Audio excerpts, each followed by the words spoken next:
Assalamualaikum warahmatullahi wabarakatuh. Perkenalkan, nama saya Nasrojia Sedina dari kelas manajemen 22A NPM 2241101. Di sini saya ingin menjelaskan ukuran pemusatan data tunggal. Apa itu ukuran pemusatan data tunggal? Ukuran pemusatan data tunggal adalah suatu nilai tunggal yang mewakili suatu kumpulan data dan menunjukkan karakteristik dari data tersebut. Ukuran ini menunjukkan pusat segugus data yang telah diurutkan dari yang kecil sampai yang terbesar, ataupun sebaliknya dari yang besar sampai yang terkecil. Contoh ukuran pemusatan data tunggal. Beberapa contoh ukuran pemusatan data tunggal yang umum digunakan adalah MEAN. Rata-rata dari semua pengamatan dalam data kumpulan. Rumusnya adalah jumlah semua pengamatan dibagi dengan jumlah pengamatan median. Nilai tengah dari pengamatan ganjil median adalah nilai pengamatan yang berada di tengah. Jika jumlahnya pengamatan genap median, maka rata-rata dari dua nilai pengamatan yang berada di tengah modus nilai yang paling sering muncul dalam kumpulan data. Jika tidak ada nilai yang muncul lebih dari satu, maka kumpulan data tidak memiliki modus. Kelebihan ukuran pemusatan data tunggal. Ukuran pemusatan data tunggal seperti rata-rata, median, dan modus memiliki beberapa kelebihan dan penggunaannya. Antara lain, memudahkan perbandingan data. Ukuran pemusatan data tunggal dapat digunakan untuk membandingkan dua populasi dari contoh data yang sulit untuk dibandingkan secara langsung. Mudah digunakan. Rata-rata merupakan ukuran pemusatan data tunggal yang paling populer dan mudah digunakan.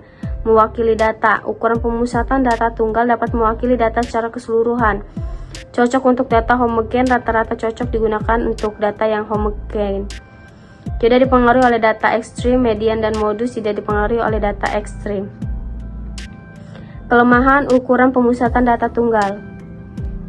Meskipun ukuran pemusatan data tunggal seperti MEAN, median, modus sangat berguna dalam menganalisis data, namun ada beberapa kelemahan yang perlu diperhatikan, antara lain peka terhadap nilai ekstrim.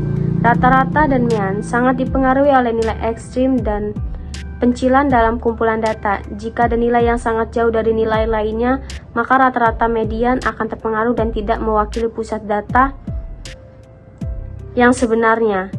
Tidak dapat menggambarkan seluruh distribusi data. Ukuran pemusatan data tunggal hanya memberikan informasi tentang nilai pusat data, tetapi memberikan informasi tentang sebaran data secara keseluruhan. Oleh karena itu, perlu digunakan ukuran penyebaran data seperti simpangan baku atau rentang untuk melengkapi analisis. Tidak dapat digunakan untuk data kategorikal. Ukuran pemusatan data tunggal hanya dapat digunakan untuk data kuantitatif atau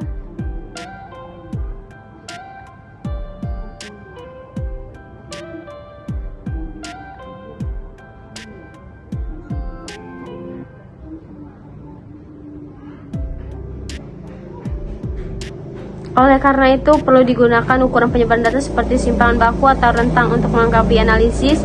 Tidak dapat digunakan untuk data kategorikal. Ukuran pemusatan data tunggal hanya dapat digunakan untuk data kuantitatif atau numerik. Sedangkan untuk data kategorikal seperti jenis kelamin atau warna tidak dapat digunakan. Dalam analisis data, perlu digunakan beberapa ukuran pemusatan data tunggal dan ukuran. Perbedaan ukuran dan pemusatan data tunggal dan kelompok. Ukuran pemusatan data tunggal dan data kelompok memiliki perbedaan dalam hal pengkelompokan data. Berikut adalah perbedaan antara ukuran pemusatan data tunggal dan data kelompok. Data tunggal. Data yang belum dikelompokkan dan disusun ke dalam kelas-kelas interval. Contoh, data nilai siswa yang belum dikelompokkan ke dalam rentang nilai tertentu. Data kelompok. Data yang telah dikelompokkan atau disusun ke dalam kelas interval. Contoh, nilai-nilai siswa yang telah dikelompokkan ke dalam rentang nilai tertentu. Karena perbedaan ini, rumus dan menghitung ukuran pemusatan data tunggal dan data kelompok juga berbeda. Untuk data tunggal, rumus umum untuk menghitung MEAN, median, dan modus dapat digunakan, sedangkan untuk data kelompok, rumus yang digunakan lebih kompleks dan melibatkan rentang nilai tertentu. Contoh perhitungan. Berikut adalah contoh perhitungan untuk masing-masing ukuran pemusatan data tunggal. MEAN. Misalkan terdapat data tunggal 5, 7, 8, 9, dan 10, maka rata-rata data tersebut adalah 5 tambah 7, tambah 8, tambah 9, tambah 10, dibagi 5 sama dengan 7.8. Median misalkan terdapat data tunggal 5, 7, 8, 9, dan 10. Maka median dari data tersebut adalah 8. Modus misalnya terdapat tunggal 5, 7, 8, 8, 9, dan 10. Maka modus dari data tersebut adalah 8. Perhitungan untuk data kelompok menggunakan rumus yang berbeda-beda tergantung pada jenis ukuran pemusatan data yang digunakan. Berikut adalah kesimpulannya. Kesimpulannya, ukuran pemusatan data tunggal adalah sembarangan ukuran yang menunjukkan pusat segugus data yang telah diurutkan dari yang terkecil sampai yang terbesar ataupun sebaliknya, dari yang terbesar sampai yang terkecil. Beberapa contoh ukuran pemusatan data tunggal yang umum digunakan adalah median, dan modus. Setiap jenis ukuran pemusatan data memiliki kelebihan dan kekurangan masing-masing, sehingga pemilihan jenis ukuran pemusatan data yang paling tepat harus disesuaikan dengan karakteristik data yang diamati.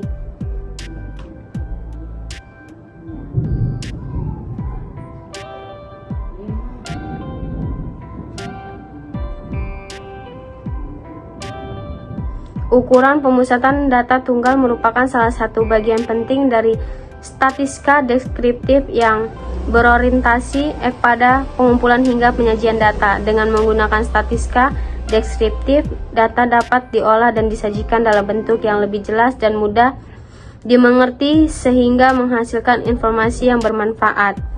Sekian penjelasan dari saya. Wassalamualaikum warahmatullahi wabarakatuh. Terima kasih.